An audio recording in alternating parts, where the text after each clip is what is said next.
The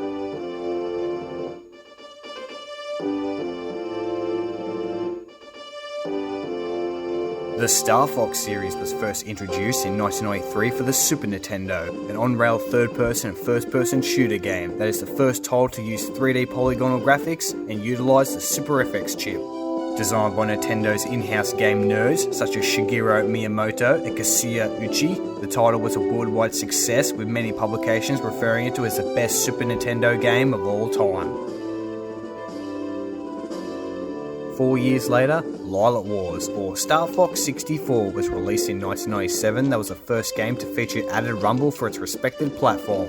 Praised for its gorgeous visuals, graphics, voice acting, and compelling action, with record sales of over 4 million for the 64, and was listed as the 45th greatest game by the Guinness World Records in 2009.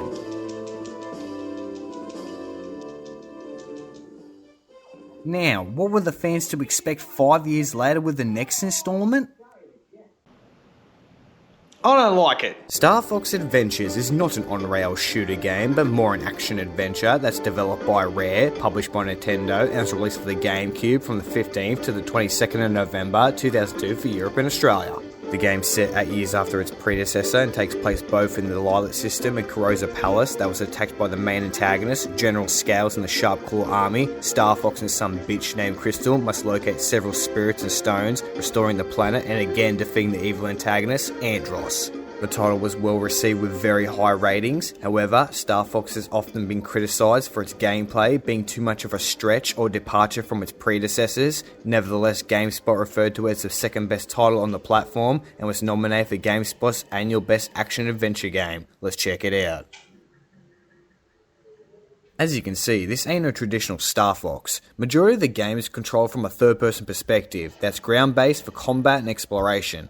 Let me get this off my chest. This is not a bad game whatsoever. What it is, however, is a clash between two titles and two different styles of gameplay.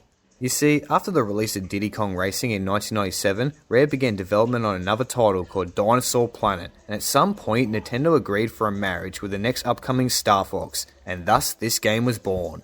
Rare has always knows the ins and outs for a successful adventure game, and trust me, all these elements are here. Here's the problem. The developers have no idea about on-rail shooting mechanics, like in previous installments.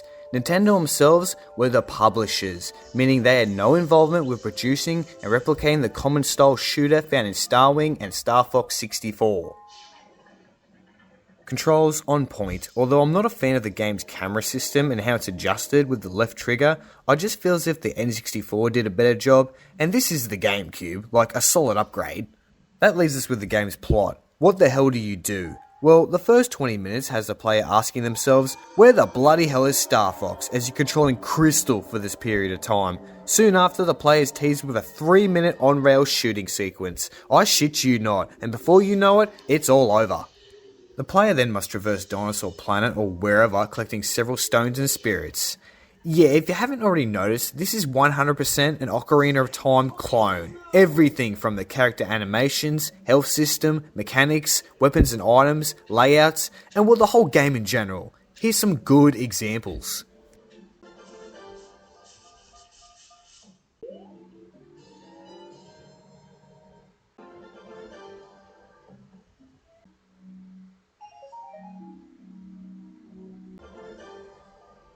You get it?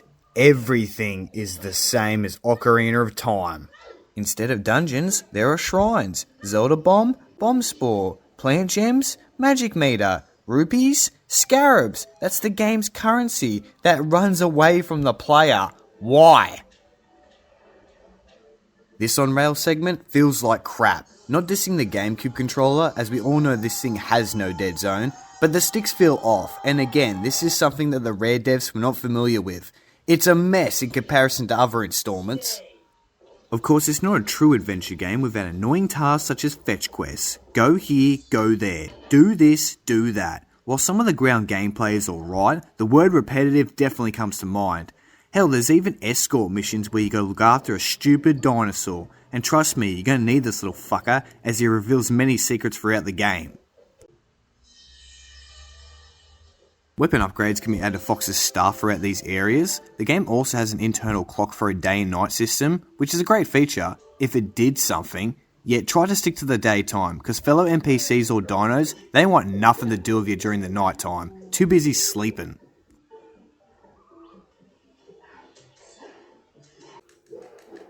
Yeah, we need to talk about the combat. Well, this looks very familiar. Yep, the same cinematic effect. Although the N64 utilised the Z targeting system, that worked very well. Starfox is auto-lock, targeting one enemy at a time. It's mindless, just mash some buttons and the game will do the rest. It's kinda lazy. Overall, as a fan of the original titles, this is definitely not for me, but in saying that, it's quite a good adventure game, and was Rare's last farewell before being purchased by Microsoft in 2002. The franchise was later resurrected with Star Fox Assault in 2005. Maybe one day we'll check that out.